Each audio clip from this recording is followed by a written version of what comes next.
You can Yeah. practice on it. Yeah. Well, good evening, everyone. Can you guys hear me okay? Yes.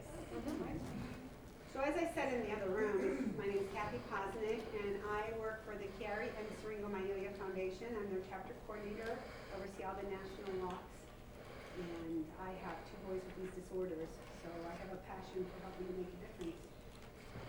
So we're happy to be at the Florida Hospital for Children in Orlando for this educational lecture given by Dr. Trumble on complications and secondary conditions of Chiari Malformation. I would like to thank Dr. Trumble and his team at the Florida Hospital for Children for all their work in helping to make the CSF lecture so successful. In addition, I'd like to thank some members of the Chiari community who have been part of the CSF team to help make a difference. We have Tanya Jones, is a chapter representative and a 5-year walk chair. Yay! Scott Devine is a chapter representative and a 3-year walk chair. Where are you, Scott? There he is. Patrick is a chapter representative and a 2-year walk chair. Thank you so much. You 3 worked so hard, and we at CSF really appreciate it. A huge thank you also to Jason and Heather Fitzpatrick for that delicious cake that they were able to get donated for tonight. So before we get started, I want to tell you a couple things about CSF. First of all, CSF is proud to be the only charity for Chiari, syringomyelia, and related disorders like hydrocephalus and Ehlers-Danlos that have all 3 of these distinctions. The Better Business Bureau's Wise Giving Alliance seal, the Platinum GuideStar seal, and Health on the Net or HON code certification. The BBB seal requires meeting 20 rigorous standards, and the HON code requires a lot of work to keep our website accurate and up to date with reliable and current information. If you notice, you'll see dates on every page, and everything has to be attributed if there's a medical article to a physician, and it all has to be dated. It's just a lot of work, and we do that annually. We just renewed that. To date, CSF has hosted over 200 educational lectures, like this one this evening, and we are getting close to 250, so we'll change that number soon. And they've been at 25 national and international locations. And our video statistics are quite impressive. Almost 500,000 people have accessed our videos from 144 countries worldwide. So we're getting the word out there. CSF has hosted 2 major medical meetings this year. The Think Tank in Chicago, Illinois, and the Colloquium in San Diego, California. The CSF Colloquium research meetings have produced 2 books. A 3rd book is in the final legs of production, and a 4th book will be compiled from the talks given at this year's Colloquium in California just 2 weeks ago. And that was focused on the cognition and disorders like Chiari Malformation and syringomyelia. These books can all be found on lulu.com. The CSF calendar is quite impressive too. We were very busy in 2016 with walks, and we had wanted to raise $132,000, and we are now at $172,000. So thanks to people like these walk chairs for raising money to keep programs and research going.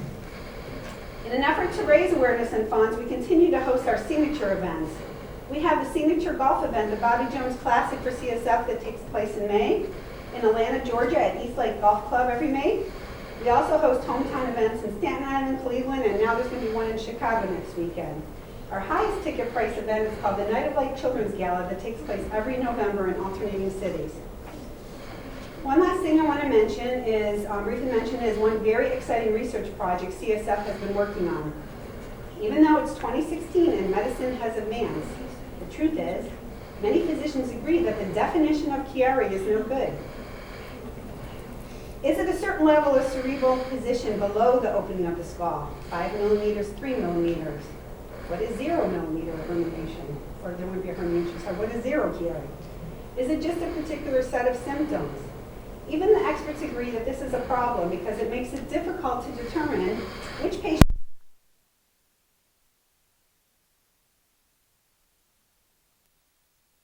staff and a medical steering committee have been meeting after hours for 2 years to write what the NIH calls Common Data Elements, or CDEs.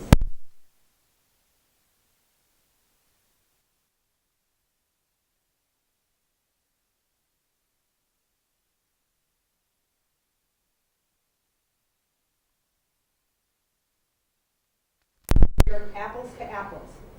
So you don't have one physician measuring from a certain part and another physician or researcher measuring from another part. This will provide more evidence on how best to treat patients that come in looking for help.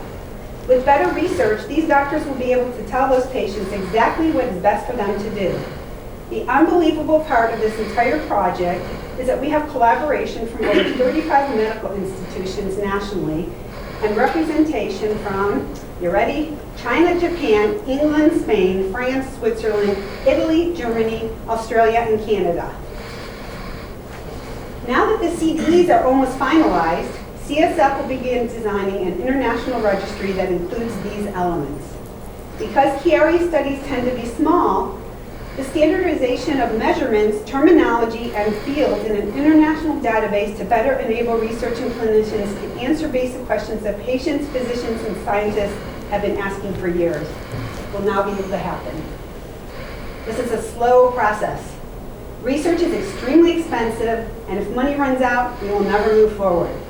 To prevent this, CSF will continue to raise much-needed funds for our research endowment and the registry project. If you know of individuals, foundations, or corporations that would support these efforts, please let me know. We need your help to ensure this project becomes a tool that provides answers for patients, researchers, and clinicians around the world. We'd love to get you involved. And I'm the one you talk to about walks. So anyone that wants to learn more about the United Night Walks, please see me afterwards. We're looking forward to a successful end of 2016 year here, and 2017 an even more exciting year. Please consider getting involved. So our speaker this evening, Dr. Eric R. Trumble, is the director of congenital neurosurgery. He is a double board certified pediatric neurosurgeon who has practiced in Orlando since 1997. Eric Trumble graduated with a degree in aerospace engineering from the University of Texas at Austin. Continuing his research in neurosciences at the National Institute of Health following graduation. He obtained his medical degree at the University of Virginia and performed his residency at the Medical College of Virginia. His formal training culminated with a pediatric neurosurgery fellowship at Children's Medical Center of Dallas. Dr. Trumble is committed to providing his patients with the most advanced diagnostic and treatments of congenital neurosurgical diseases by using the latest technology available. In addition, Dr. Trumble leads the Florida Center for Chiari Care, which is a clinic focused on patients with Chiari or skull malformations. His highly skilled neurosurgery team offers some of the most advanced Chiari treatments for both children and adults. As the only clinic in Central Florida dedicated to the treatment and management of Chiari, patients from around the state and across the country come to experience a compassionate and leading-edge care delivered by Dr. Trumble and his team of neurosurgeons and specialists. Without further ado, here's Dr. Trumble for tonight's talk. Thank you, Kathy. Can you guys hear me okay? I think I'm just going to sort of stand over here and talk a little bit. So, last year when we did this, we did what I called Chiari 101, talking about Chiari basics. I'm going to assume when I'm doing this talk a certain level of knowledge. Truthfully, most of you guys know more about Chiari than most physicians know about Chiari. And so this is Chiari 202, if you will. Some general statistics. 3 to 5% of the population is walking around with some degree of cerebellar tonsillar ectopia. Again, how do we define Chiari? That's something that has changed during my career and will probably change again. Remember, for most MRIs, we're doing 5 millimeter cuts. The accuracy of an MRI is only about 1 millimeter, so using a single number is a very inaccurate way of trying to diagnose Chiari. So 3 to 5% of the population is walking around with some degree of cerebellar tonsillar ectopia. Of those patients, about 80% do not need surgical intervention. So the only treatment for Chiari, because it's an anatomical abnormality, is surgery. But we really don't care about the anatomy as much as we care about the symptoms. How is the patient doing and what's going on? So 80% of patients with Chiari don't need surgery. Of the 80% who have surgery, 80% do fine with their first operation. All right, so we are sitting here talking about the secondary issues. 20% of patients with Chiari operations who have complications.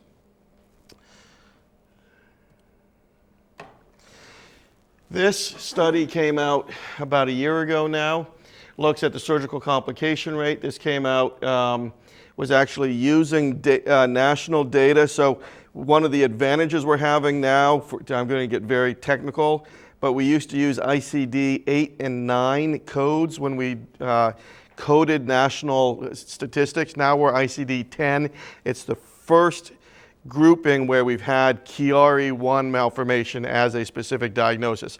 So it allows us to pull that out, assuming that the physician appropriately codes for the patient.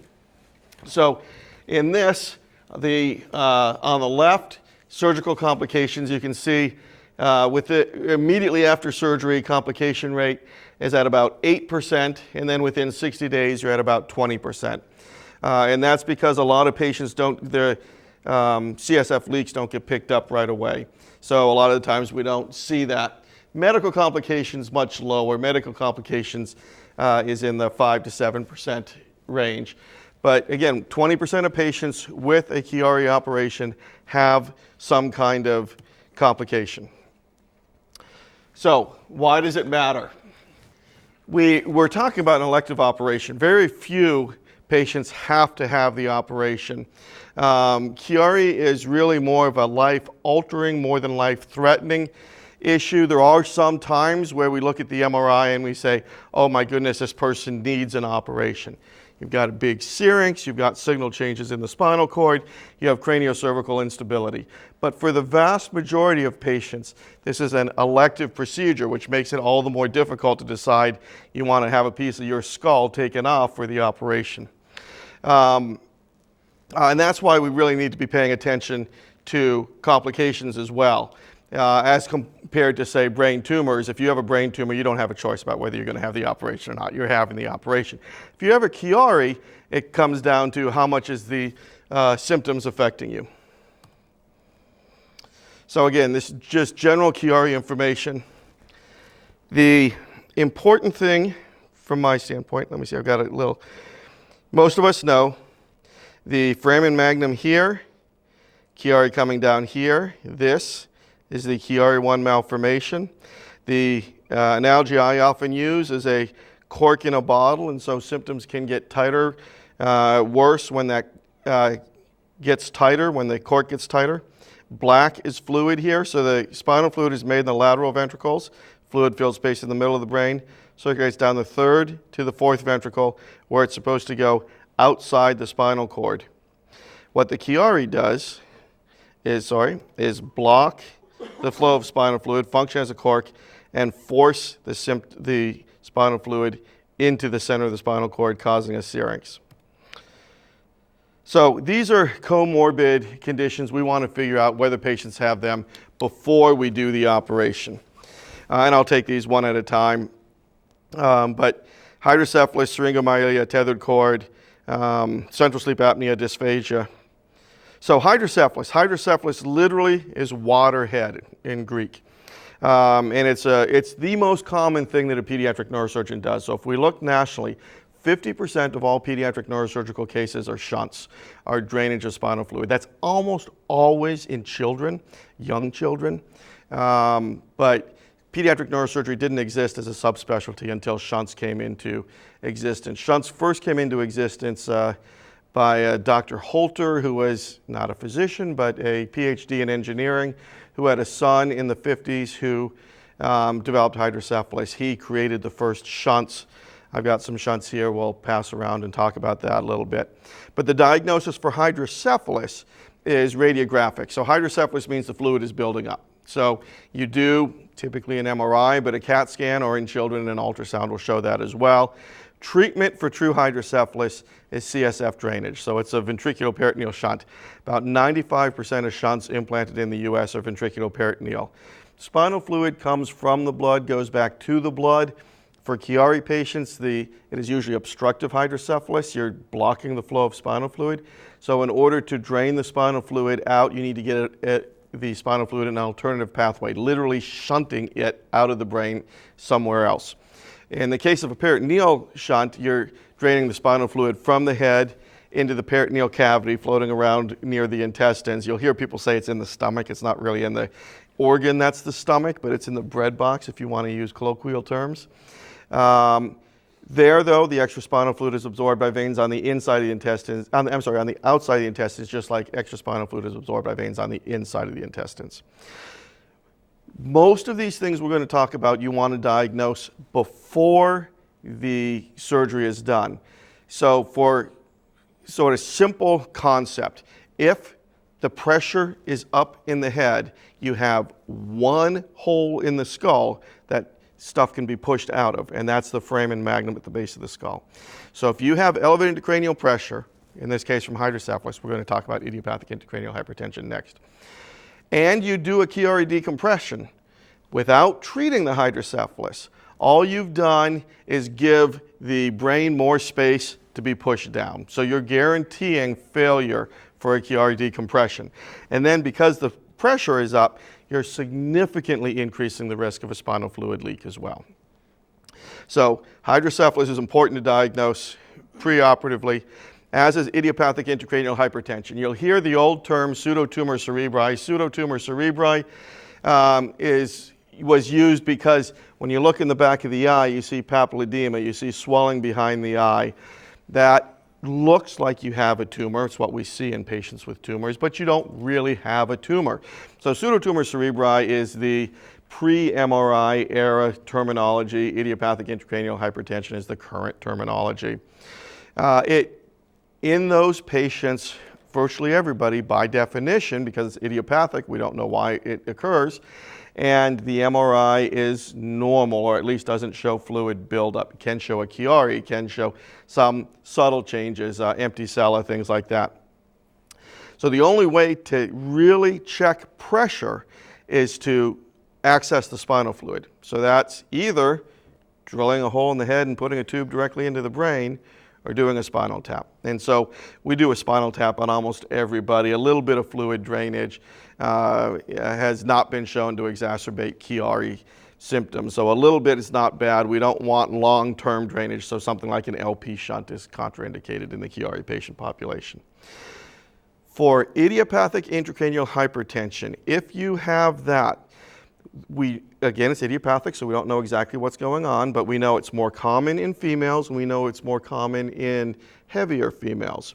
So if we look statistically, 50% of these patients will, if the BMI drops below 25, their idiopathic intracranial hypertension will go away, probably related to venous pressure, but again, something that we're still working on right now.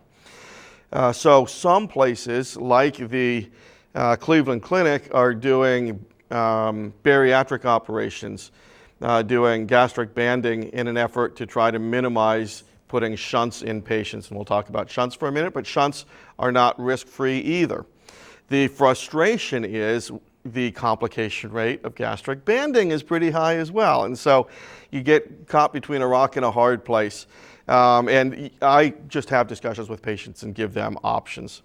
But virtually, there's nobody in the state who's doing gastric banding. We all do shunts, and the truth is almost all the complicated hydrocephalus patients locally are sent to me, because the adult guys will do 5 to 10 shunts a year. I'll do 5 to 10 shunts every other week. So it is by far the most common thing that we do. Again, same idea with idiopathic intracranial hypertension. If you have it and you don't diagnose it, your pressure is increased, you do the decompression, you're more likely to have further cerebrotonsillar ectopia, and you are more likely to have a spinal fluid leak because you have additional pressure going against the stitches that we put on the dura at the time. So there's about 100 different types of shunts, which simply tells you that we don't have the right answer. I mentioned about 95% of shunts are ventriculoperitoneal shunts. For hydrocephalus, we've got a big target. Usually the ventricles occupy 5 to 10% of the intracranial space in adults. In hydrocephalics, it's usually 30 to 50%.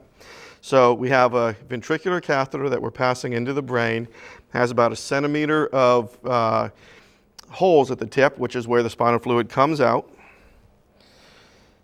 My hand is where the skull would be. This is what's called a Rickham reservoir. It's the same self-sealing silastic that a port would have, for instance, so we can tap it if we need to. And a valve, so we can set pressure on patients if we need to. This is just a different company. This is Codman. This is Medtronic. They all have at least one connection. I try to use the fewest connections possible, so that both of these styles have one connection. This is orange because it has antibiotics in it, rifampin and clindamycin, to minimize the risk of infection. This is more old school. It's a standard one. The risk of infection in adults is pretty low. It's about 1 to 2%. In kids, it's 8 to 10%, usually because we're putting it in younger kids who don't have a mature immune system. So we put these into kids who are literally a kilo in weight. So very small kids if we need to. I'll pass these around if you're interested. Just keep them moving around. Just to give you an idea of medical economics.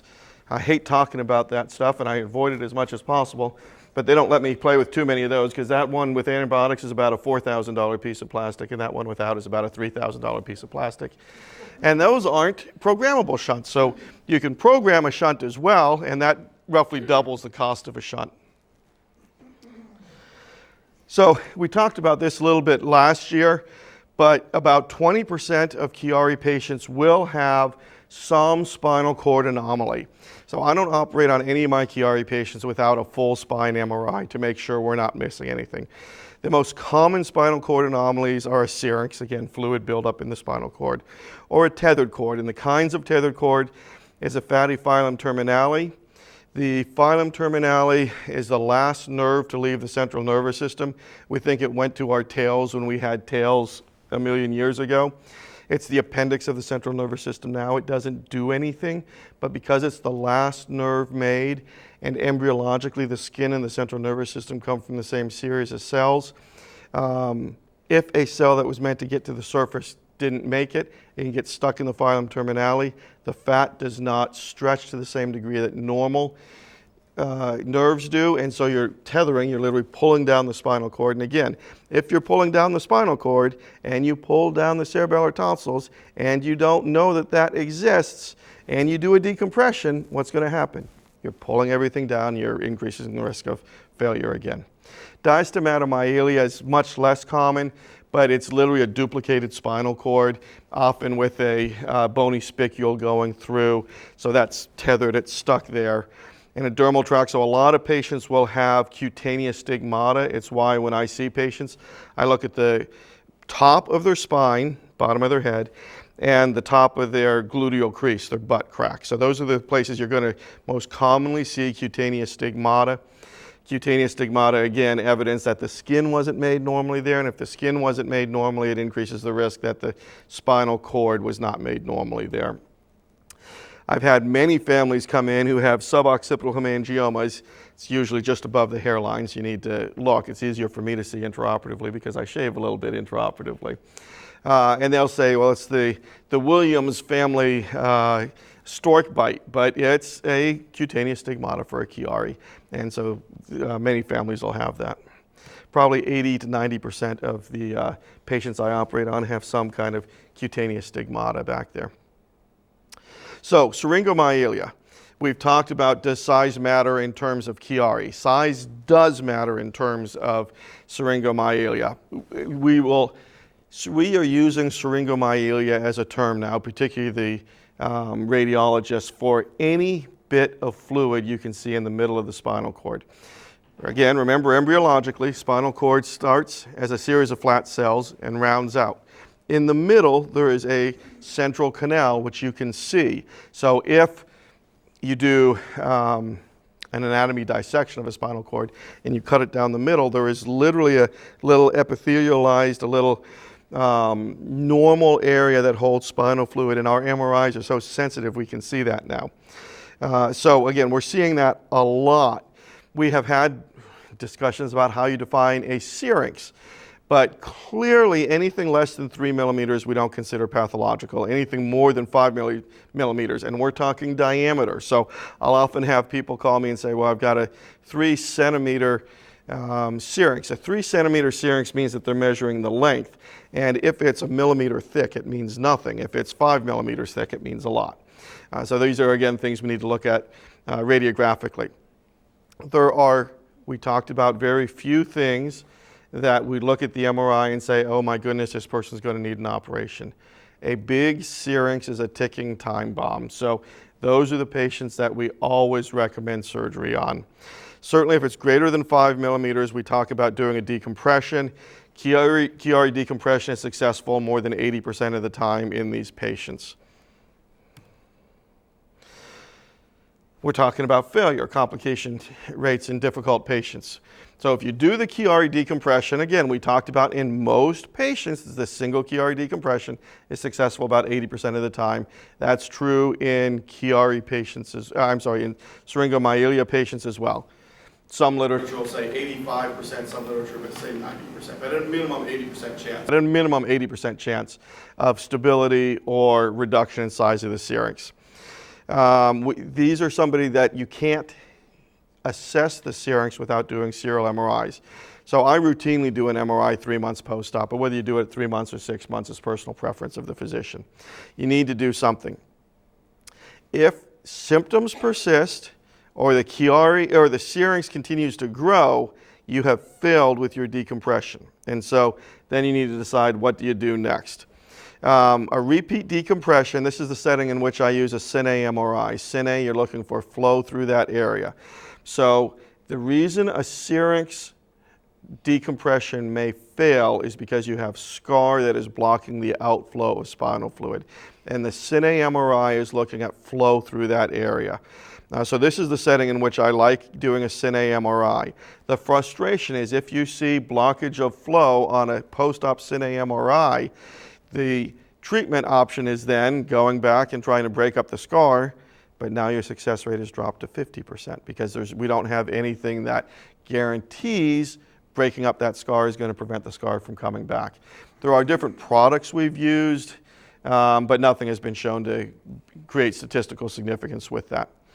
The traditional treatment for a syrinx, so when I was training in the 90s, before we completely understood that Chiari decompression would help a syrinx, the traditional treatment is a shunt which drains the fluid out of the spinal cord to somewhere else. Remember, the spinal fluid is supposed to be outside the spinal cord. That's the subarachnoid space. So the shunt that I usually do if we need to do a shunt is a syringo-subarachnoid shunt. It's just a little stent, about a 1 or 2 inch length of the tubing, the shunt tubing you have there. And the syringo shunt is a little bit smaller, but it's similar to that. And I drain it into the subarachnoid space. The frustration is you're getting the fluid out, but you're really not preventing it from going back in. So what you're doing is just creating a different flow tract for the spinal fluid there. And you're running the risk of injury. So now we're talking about life-altering issues, potentially big issues. So a syrinx, it's a little hard to see on this, but this is somebody with a Chiari coming down. Black is spinal fluid, and here you see a syrinx occupying 60 to 70% of the spinal cord space. So what do you have to do to get a shunt into a syrinx? You need to go in the middle of the spinal cord. And so going into the middle of the spinal cord is not a risk-free procedure. And so that's why we try to avoid these if at all possible. I probably do 1 or 2 syrinx shunts a year, as opposed to over 100 ventriculoperitoneal shunts. Again, we try to avoid them, and that's why even though the failure rate's 50%, I usually recommend a redo decompression because you're working around the brain, not in the brain. So the risk of neurological injury with the Chiari decompression should be very low. Tethered cord. This picture is showing, this is fat underneath the skin. This is fat that's called a lipomyelomeningocele. So this is a very large abnormality there, but they can be any size. Most of us picture our spinal cord going all the way down to our tailbone. Our spinal cord actually ends just below the ribs, usually at L1-2, and which is called the conus medullaris. And then the rest of the spinal nerves go down in the cauda equina. In Latin, that means horse's tail, and when we open it up, that's literally what it looks like. It looks like a horse's tail or string of spaghetti. And so, again, if there's an abnormality there, Fat is the most common thing.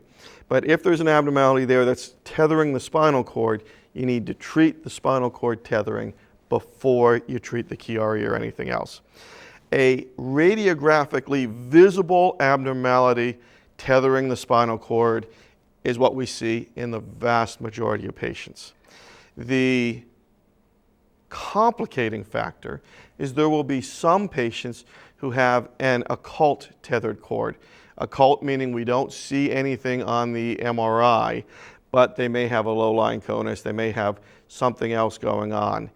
I never decompress those patients unless there is another indication. So there were some institutions that were untethering everybody who have since lost their neurosurgeons because they were untethering too many. It is a difficult balancing act to have. Most of my occult tethered cords, we look for some other cause as well. So these patients may have lower nerve dysfunction, they may have bowel and bladder dysfunction. We'll often do VCUGs or urodynamics looking for a neurogenic bladder, and if they have a neurogenic bladder, then we know that cutting the filum terminale is a safe procedure. The filum terminale, again, is something it's like taking out your appendix. We can cut it and there is no long-term consequences to that, but it's another operation on you, and if it's not going to do you any good, we obviously don't want to do it. We've talked about syrinx, tethered cord, a couple of things that we look at that we say this is, if you have this, you need an operation. The other thing that we look at is central sleep apnea. So, you know, you guys are all on the online stuff. You know a lot of these. You see the patient who died from Chiari, the patient who had issues. I can say I've never had any of my patients with Chiari die from their Chiari. But when Chiari patients die, they die of central sleep apnea. And they die of central sleep apnea because you're having pressure on the spinal cord where the Chiari is coming down. You are forgetting to breathe. If you stop breathing, you don't live a long time. So you can do the diagnostic test of choice is a sleep study. That's done by a pulmonologist, and the sleep study can differentiate between obstructive sleep apnea, what heavy people like me get, where you just have too much tissue blocking you, or central sleep apnea coming from the brain, in which case you look for an anatomical cause, and the Chiari is the most common cause of central sleep apnea. They can tell the difference? They can tell the difference on a sleep study. So if we have central sleep apnea, this is one of the things we'll see in kids often. Central sleep apnea plus Chiari equals operation. The other thing that we'll see, a lot of patients have dysphagia, difficulty swallowing. Again, the cranial nerves which are being affected are the lower cranial nerves, your tongue oromotor function and breathing. Those all come down lower. I've had a number of patients, kids, who come in who have such feeding problems that they've had a G-tube already. Before they get the MRI shows a Chiari. We do the Chiari decompression. They never needed the G-tube. So as we are getting to know more and more, we are imaging more of these patients, more of these kids. Adults may have dysphagia, but it's usually not so severe that they're not able to swallow anything. You would have been caught a lot earlier if that was causing problems.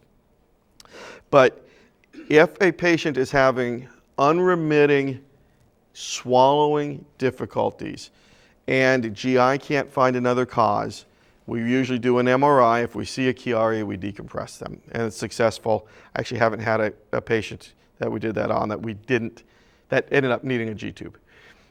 So that's successful close to 100% of the time.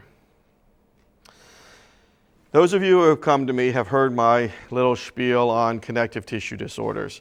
10 years ago, we called everybody with pain that we couldn't figure out the cause of it, patients with fibromyalgia. Now the trendy diagnosis is EDS. It is my firm belief, and this is now getting into the art of medicine and away from the science of medicine.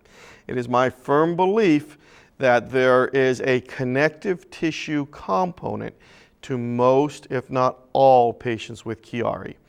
It is also my belief that now we've got 4 types of EDS, but that's really a clinical diagnosis. So it is my belief that we're going to further refine that diagnosis and try to figure out even more what's going on with the connective tissue disorders. The reality is I treat all of my Chiari patients as though they have a connective tissue disorder. And I'm not aggressive in the workup of EDS because whether you have the word hung on your diagnosis or not, the treatment is the same. So the people who do the treatment are rheumatologists. I'm very liberal in my referral to rheumatology. I have been very frustrated in my success in treatment of EDS, and so I have no issue sending patients to rheumatology. I've never had it make a darn bit of difference on any patient we sent to them. So that's just been my experience. And again, you treat everybody, I treat everybody as though they have a connective tissue disorder. Again, that affects a couple of things. Probably why the Chiari is there in the first place. It affects healing. It affects the incidence of spinal fluid leaks.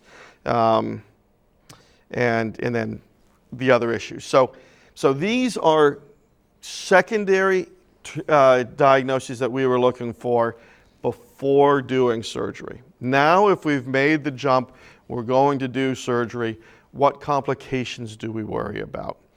Well, with any operation, there's a risk of bleeding and infection. The risk of infection is low, less than 1%, but not 0. For every operation, people get antibiotics preoperatively. Then most of us give antibiotics for the first 24 hours post-op. But the only antibiotics that have been shown to really matter are those given before incision. The risk of bleeding, so in the adult world, we'll usually check blood work, make sure that your hemoglobin and hematocrit is okay, make sure that your clotting factors are okay, make sure that everything else is okay in order to minimize the risk of bleeding. And again, the risk of bleeding, such that you need blood or blood products, is less than 1%. Failure to improve, we're going to go through these a little bit more in detail, but failure to improve is the big frustration. So even in the best circumstances, if you check off every box and you have everything that we see on the MRI, the failure rate is going to be 15 to 20%. And it would be nice if we could get that failure rate down to 0, but we haven't gotten there yet. Spinal fluid leak is the most common surgical complication. So when that first slide I showed you had that 20% rate of complication, about 15% of that was a spinal fluid leak. Spinal fluid leak is much more common in the Chiari patient population for a couple of reasons. The primary reason is the dura, which usually has a texture similar to skin, holds a stitch pretty well. It has been thinned. The reason we're going in there is because there's chronic pressure in there. So sort of like water on a stone, the dura gets thinned. And so it's common that a stitch pulls out. If a stitch pulls out and there's a significant spinal fluid leak, we need to go back in and put another stitch in. If all we do is put another stitch in, there's no reason to think it's any better than we did it the first time. We're not going to finish until we're satisfied the first time. So in addition to putting a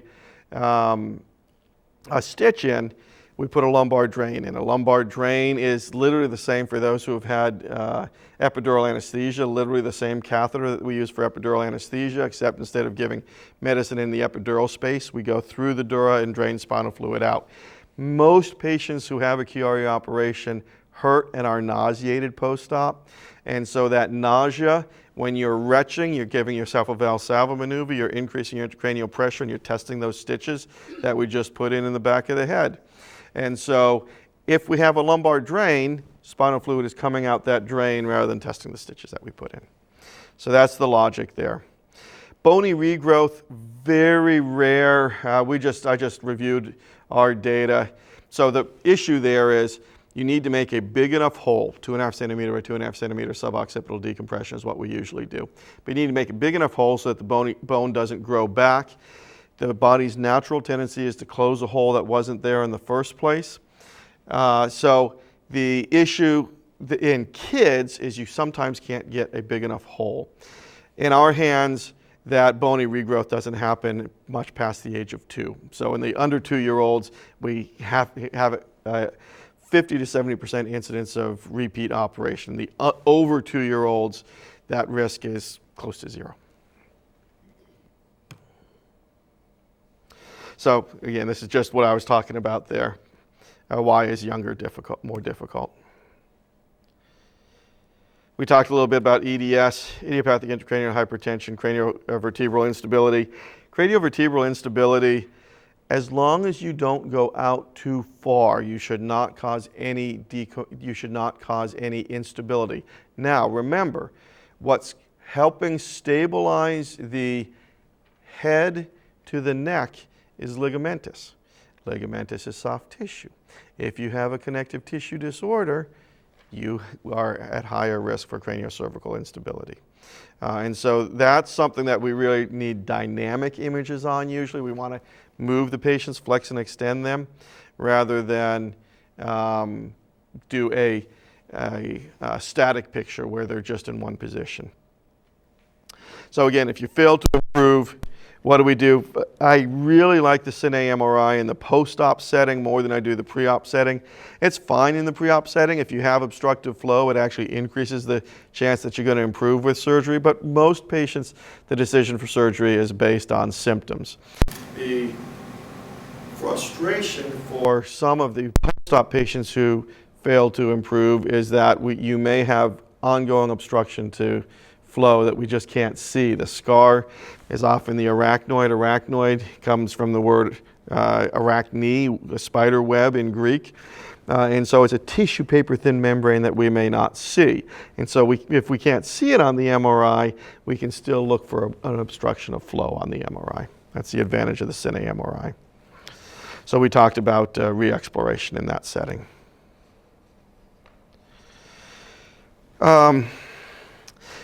Again, lots of different kinds of shunts that you can put in. I really try to avoid shunting a syrinx if you can.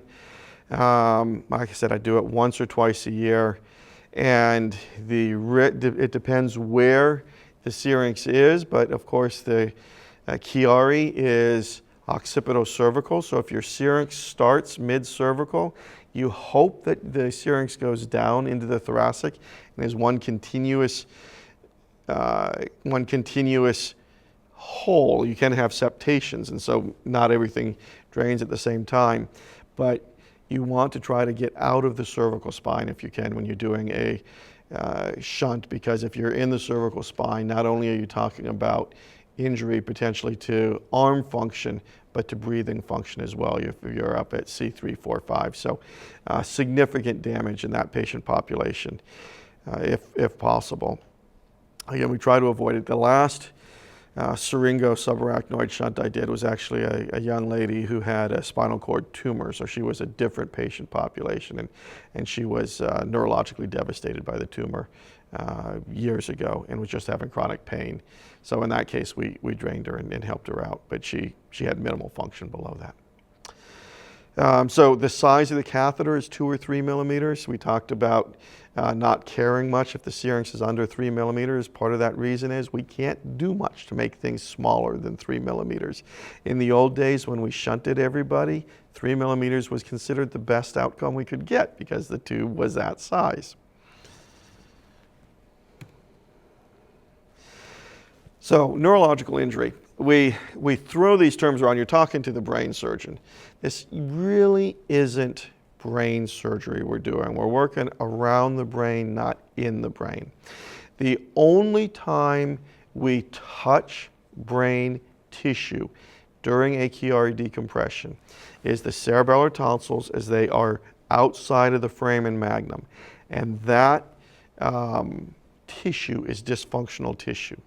So I used to say that the risk of neurological damage from a Chiari operation is 0. I have a patient who had a cerebellar stroke after this in a location away from where we did the operation, which made it all the more frustrating.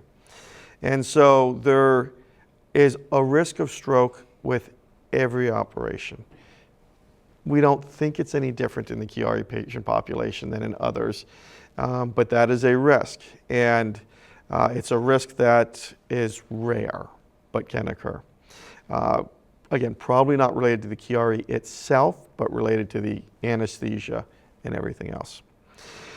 So those risks are of concern. The other risks is, so the other times we go into the brain is with shunts. So we talked about hydrocephalus, idiopathic intracranial hypertension.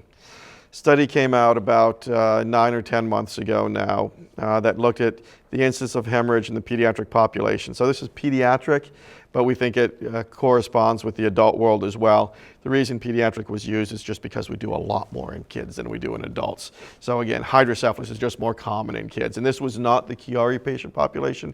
This was the shunted patient population. We don't have any data on the Chiari shunted patient population because that's just too small numbers. But remember what we're doing with the shunt. So who has the ventricular catheter? So this part is all underneath the skin until it goes into the peritoneal cavity. This is the part we put into the head. And so we have to drill a hole in anybody over the age of 1. In little ones, we use their soft spots. But in anybody over the age of 1, we drill a hole, usually about the size of my pinky, and pass the catheter blindly into the brain. It is soft. It is meant to minimize the risk of hurting the brain, but this is where I worry about more. And we've had a couple of patients.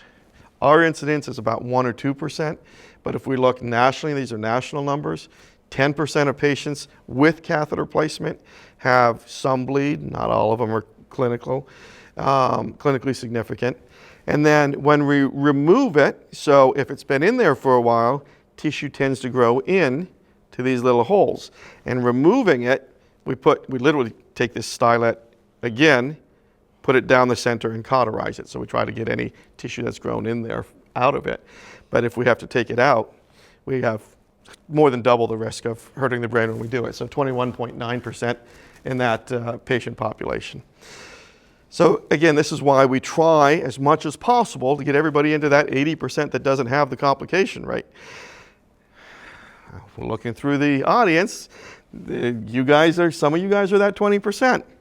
And I don't say that lightly. I say we want to try to get everybody into that 80% as much as we can.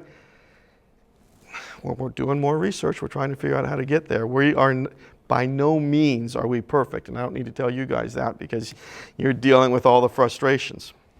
So those are the primary complications that we deal with on the Chiari patient population. So again, if that's Chiari 202, if you will, if we look at we've now coned down 3 to 5% of the population. Now 80% don't need it, so we're at 1% of the population don't need an operation. And then 80% do fine after that, so we're at 0.2% of the population. And this is the 0.2% of the population. Obviously, we need more research. We need all of this stuff. So we are working on gathering data just to know where we're going and what's going to be happening. Simple things. I told you shunts are the most common thing that a pediatric neurosurgeon does. Simple things. What does spinal fluid do? Is it good when we drain it out of the head? I don't know. Nobody knows for sure. We drain spinal fluid out. We know if you have too much, it's not good. But we don't really know simple things like what does spinal fluid do. Much less what's exactly the right pressure, and what's the right pressure for you is probably the wrong pressure for the person sitting next to you and vice versa. So as we move forward, as we gain more data, we will hopefully be able to customize our treatment better. Part of my frustration, and you guys are living through much of it, much of my frustration with neurosurgery as a whole is we are so much better now than we were 30 years ago when, in terms of our technology. Better shunts, better MRIs. But in terms of our biology, we're not much changed at all. So Christopher Reeves, for instance, was hurt in Virginia. I trained in Virginia.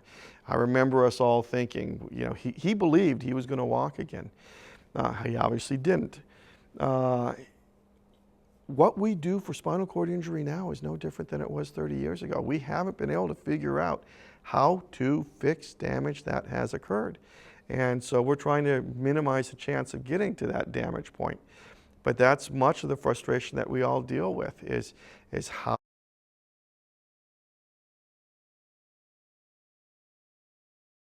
we maximize a normal life. And like I said, that's part of the discussion you have to have with the patient. Part of hopefully what we've had with, you guys have had with your doctors, if you've had with me if I'm your physician. And for most of this conversation, it's coming down to the patient and how much their current symptoms are affecting their lives. So I'm going to stay here afterwards. I'll be happy to answer any questions that anybody has. And I'll turn it back over to Kathy.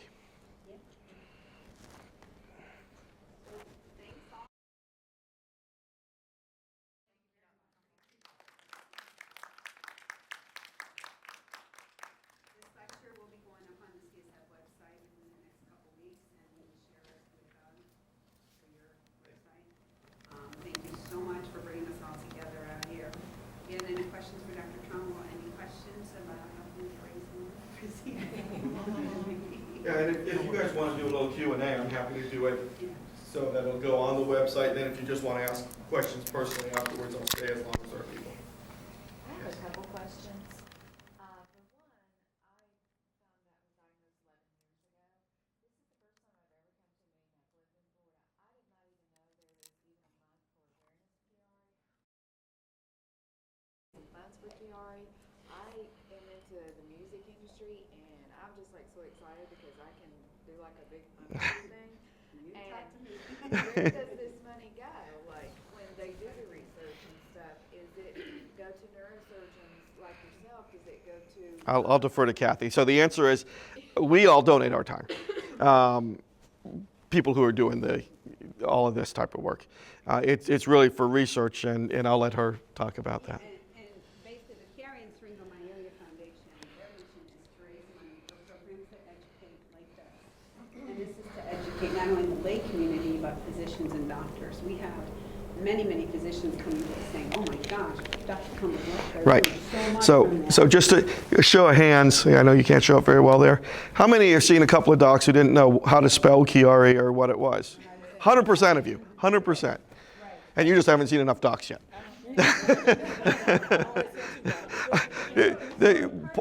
Yeah, I mean, I used to get a lot of referrals just because my front desk could say Chiari. Yeah, you know, I mean, it's embarrassing, but true. So we were working on education, but you're right. It has lain fallow for a long time. So that's one of the big things is let's educate. Okay, that's huge. Research. Research is huge. One of the big projects we're doing right now is this common data elements working with the NIH. So I don't know how much you caught, but the CSF employees and NIH representative and neurosurgeons from around the country have been getting on a phone call every Tuesday for almost 3 years now. And they've developed this crazy book of what's called common data elements.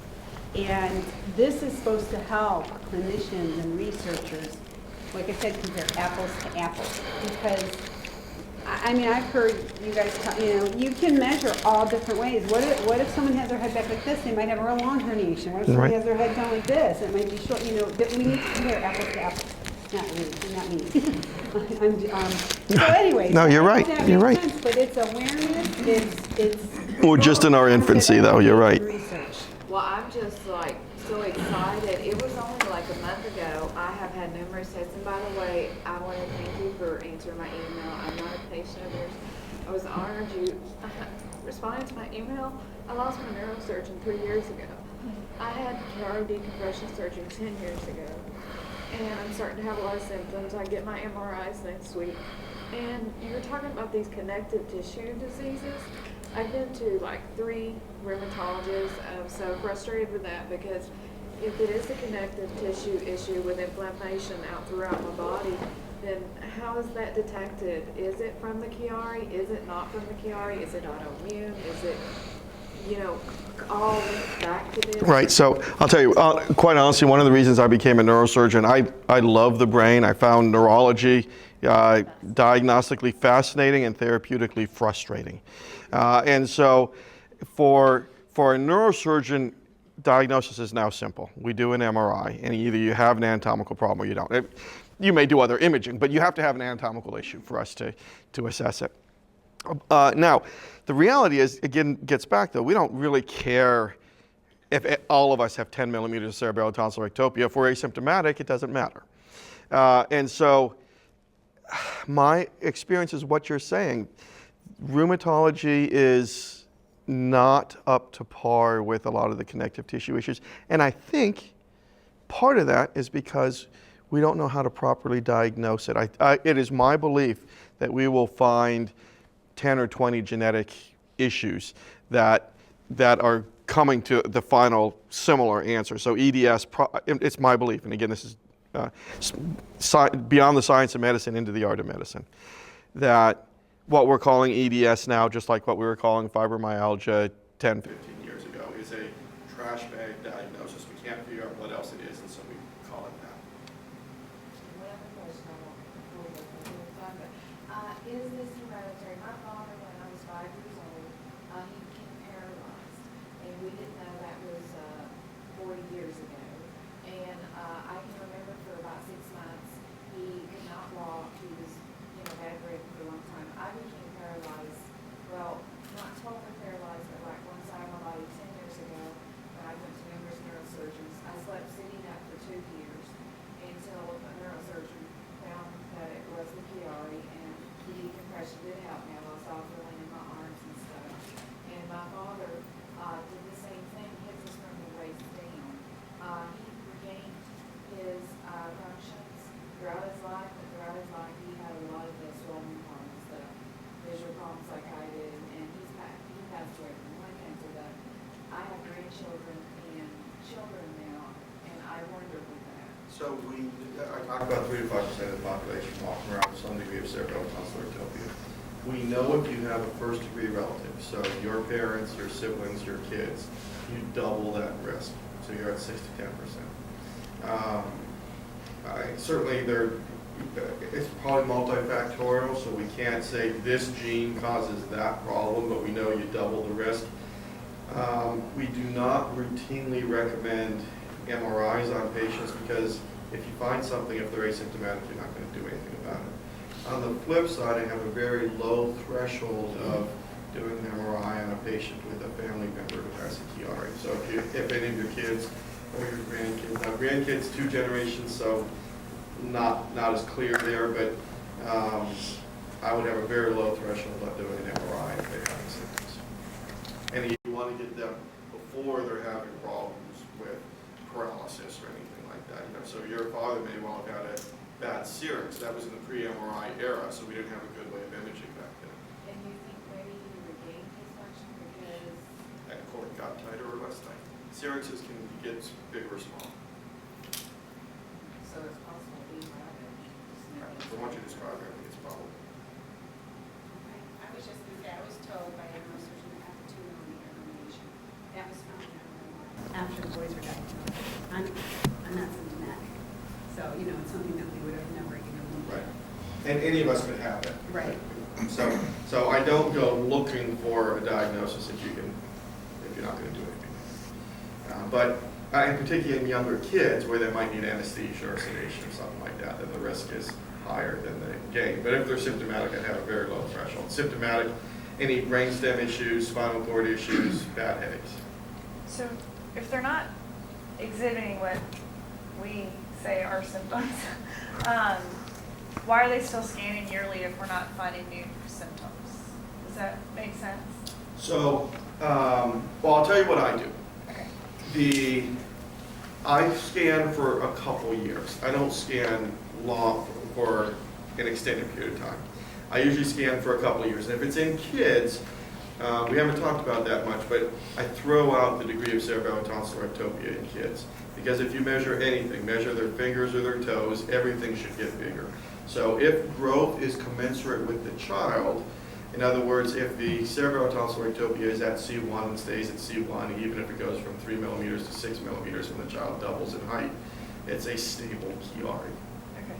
So what you're looking for is worsening of the cerebellar tonsillar ectopia.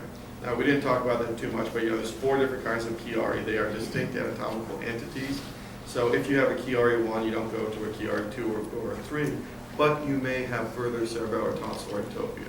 So in routine screening, I do repeat MRIs, typically at 6, 12, and 24 months, but again, that's personal preference. There's no good science to that. But you're looking for worsening of cerebellar tonsillar ectopia. So if you have a child whose cerebellar tonsillar ectopia goes from C1 to C2, you have to worry about decompression. Okay, so if you have growth that doesn't go along with like the growth of the body. Correct. Okay. Correct. So that's why the numbers are a little hard to follow in kids. So you really need to Except look for at the the Chiari anatomical kids don't really location. grow much. Well, if it It seems doesn't, like if growth is it what- remains 5 millimeters, choose whatever number you want. If it remains 5 millimeters and the child has doubled in size, then it's essentially occupying half of the space that it was That makes before. sense. I just was curious if we were getting MRIs for no reason. If you're doing them manually, I would say yes. But again, that's personal preference. We don't have great data. Yeah, it's just costly if they're not gonna do anything. Yeah, it's just not important. Yeah, I usually screen for about 2 years. Okay. And I haven't had, I want to make sure I'm being accurate, but I can't think of anybody I've had come back at later. I've been in town 20 years now, so my patient population is pretty stable. I can't think of anybody who came back 5 years out with symptoms or with worsening cerebral tonsillar ectopia. You spoke a lot about treating the intracranial hypertension first with Chiari. Well, what if you have a syrinx as well? And so you have serogema, so you have all these symptoms together. So what would you suggest to do first, with that situation? So if you have elevated intracranial, you have to document elevated intracranial pressure. All right, so either an ICP monitor, when you talk to the surgeon, I like to drill holes in heads. I'd rather do an LP than, so the LP is pretty straightforward to do. If you have elevated intracranial pressure, you want to treat that first, because what you're trying to do is change the pressure dynamics. And if you can give normal pressure intracranially, you may be able to literally suck up the tonsils because you're changing the pressure dynamics there, and thereby decompress the syrinx. So you think that would be an adequate treatment for a significant symptom? Yes, yes. If you do the decompression with true elevated pressure, all you're going to do is succeed in that cerebral tonsillar ectopia being sucked down further. So you would suggest a treatment of the intracranial pressure first? From what you're describing, I would always treat intracranial pressure. I would treat anything that's pushing the brain down. Okay, so, well, for instance, I got a call the other day about a 12-year-old girl who had a Chiari. Okay, so they did a cervical spine MRI. She had a brain tumor. All they did was the neck MRI, and we had to look at the head to see. But anything that raises pressure inside the head can push the cerebral tonsils down. And so if all you do is decompress and you still have pressure, all you're going to do is push further down. So you need to change the pressure dynamics first. The frustration with idiopathic intracranial hypertension is the ventricles are small. And so remember I talked about you want a centimeter of fluid. Well, you usually don't have a centimeter of fluid to get the shunt working. So failure rate in shunts is about 50%. Exactly, I heard that. Yeah. So, a surgeon will tell you, other surgeons, including you, what you just said, is that a shunt will usually fail. A shunt has at least a 50% failure rate. For everybody? Yeah. For idiopathic intracranial Yes. hypertension. For regular shunts, actually the national average is Pittsburgh data was 40% of all shunts fail within the first 6 months after they're put in. So why? In our hands, we're couldn't about it's 20. gonna fail? Because then you redo the shunt, and you hope that you fall into that 50% that works at one point. My son went through a few shunts and. Yeah. Yeah. They are imperfect devices. But no, but it's doing good That now. pertains to my question. Okay, if you're in the 50% that it worked, how long do I have to when it stops? Like, what's No, that's a great the- question. So, idiopathic intracranial, moving you around. You're fine. Idiopathic intracranial hypertension is idiopathic, so we don't know why people get it. We do know that a lot of people outgrow it. Things change. You may lose weight. Your hormonal status may change. We don't know why people get it. Again, we think a lot of the time it's venous hypertension. But many people will outgrow, many idiopathic intracranial hypertension patients will outgrow the need for a shunt.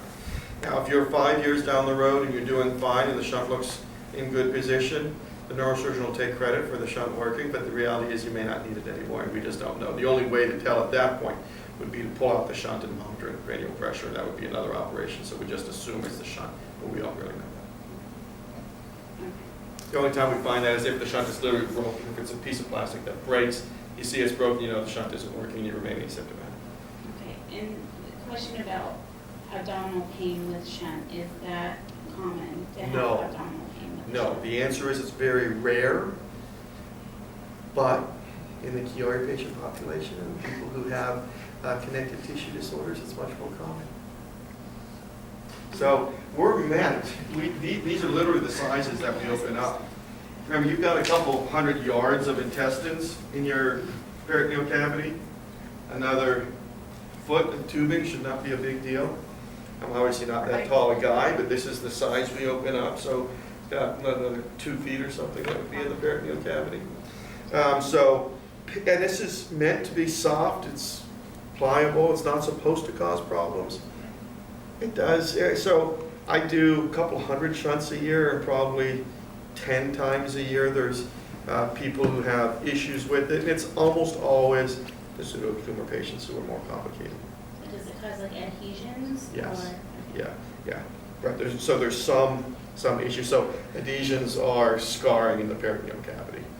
And yes, to it can. diagnose that, CT scan, or? There's no good way to diagnose that without looking in there. Then- So a CT would show if you had a pseudocyst, meaning if the spinal fluid itself was trapped. The spinal fluid is supposed to be floating around in the entire intestine, so you're using the entire outside of the wall of the intestines to absorb the spinal fluid. If you have adhesion, so it's just a small pocket, you can see that, but that's pretty rare. Usually it requires a general surgeon to do laparoscopy to look. Okay. Yeah, but so I have had a couple patients. The shunt, you can't tack it down somewhere because you don't want to. You can't literally sew it somewhere, but they can shorten it, and they can move it to places it doesn't move around as much. So, for instance, over the liver and places like that. So there are times when you can shorten it. A lot of times, patients will talk about perineal pain. Is a lot of the pain usually, if the shunt runs down this side, is it usually on that side? Highly Does it variable, matter? because it's floating around all over, so it's wherever the tip of the shunt is, and the shunt is designed to move, so it's supposed to change position when you change position. Okay. Do you get that pain there, Lots? I do, I get pain right here and right on this side a lot. Exactly what she said. She's the first person I have ever in my life heard describe the same problems I've been having for 2 years. When I emailed you, I don't know if you remember, I had 3 abdominal ultrasounds from the chest all the way down to the pelvic cavity. And when they did the first one, they pressed so hard that my whole body just went numb, and I had a burning sensation go down my whole body. They thought it was intestinal. They did another abdominal ultrasound. I get that pain she's talking about. But you don't have a Right. shunt, correct? No. Yeah. And Yeah. that's why I wanted to bring that up with the Chiari connective tissue issues, if that could be possible, because we've also ran a CAT scan with contrast and a HIDA scan and checked my liver, did the liver blood work, all that come out normal. Can connective tissue issues with the Chiari, can it cause all It this? can, and intestinal? certainly the Chiari, because it's affecting all the nerves that's coming down, can do that as well. It's usually not that focal. So when it's that focal, you do look for another cause like the shunt or But something. when she described that pain, Yeah. that's why I wonder, it's the same kind of pain in here. It could be. And I they, have a good question. Yes. I hope I have a good answer. Okay, well, first of all, if you're unlucky enough to get meningitis and you are healed, say, 6-7 months out, since you're decompression, are there known lasting effects from the meningitis? Is there? So the short answer is no. The longer answer is because meningitis affects the entire brain, if there are issues, we usually talk about trying to get neuropsychology involved. So when Kathy was talking about brain function issues in patients like with Chiari, there really should not affect cognition or mood or things like that, because this is a cerebellar issue, which is coordination. It's not your ability to think. It's not your ability, your mood. On the flip side, certainly chronic pain can cause all of those neuropsych issues. So we are trying to include neuropsych more. Neuropsych does, as opposed to psychology, which is just, what's your mood like? Neuropsych is trying to assess, is there specific brain issues that they need to deal with?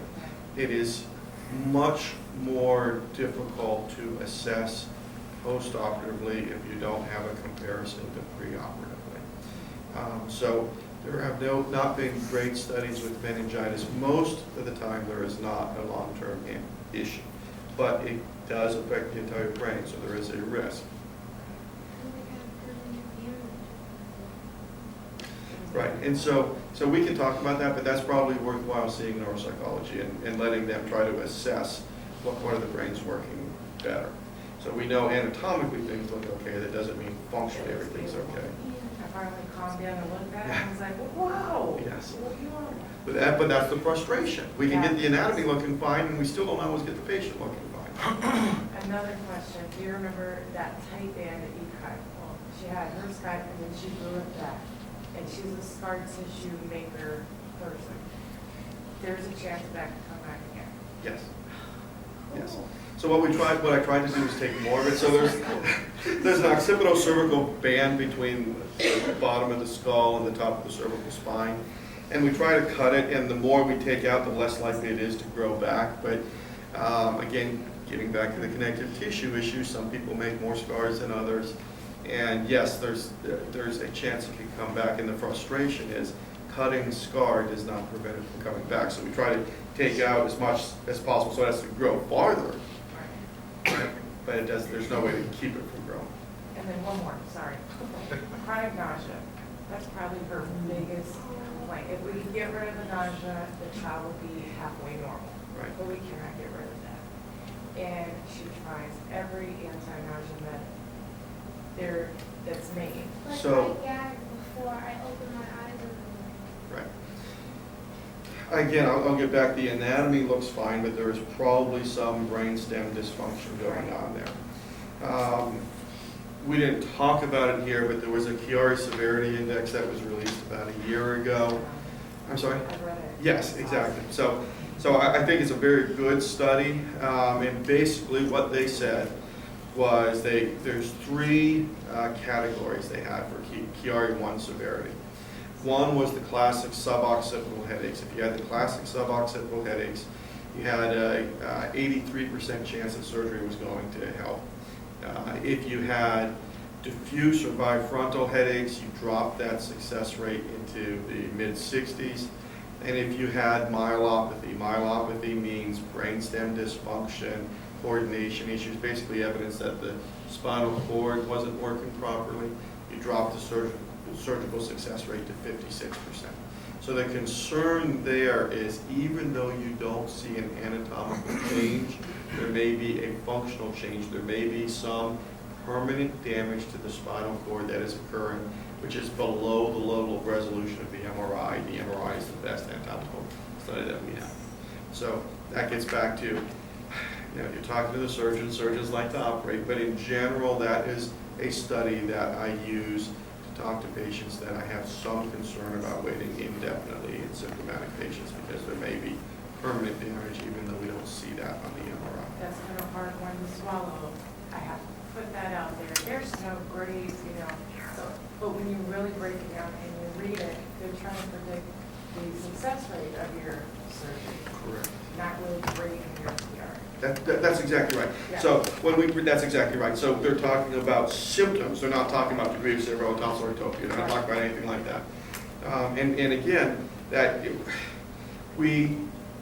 there's lots we don't know. What's exactly the right operation? Do we go intradural, not go intradural? All the stuff we talked about last year.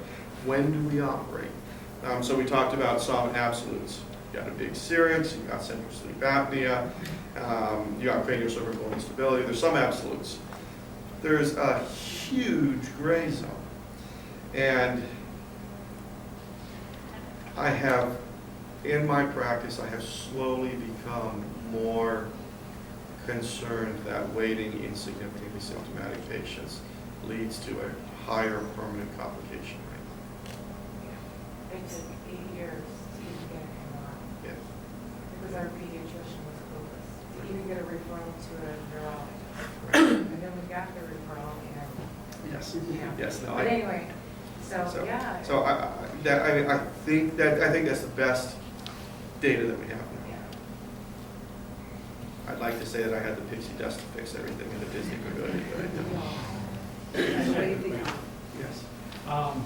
What was you're kind of a rare breed, obviously, being a Chiari specialist. What was it, and I'm speaking on, because there's obviously not a lot of neurosurgeons that really know about this disease. So, I mean, what was it that sparked your passion in becoming a Chiari specialist?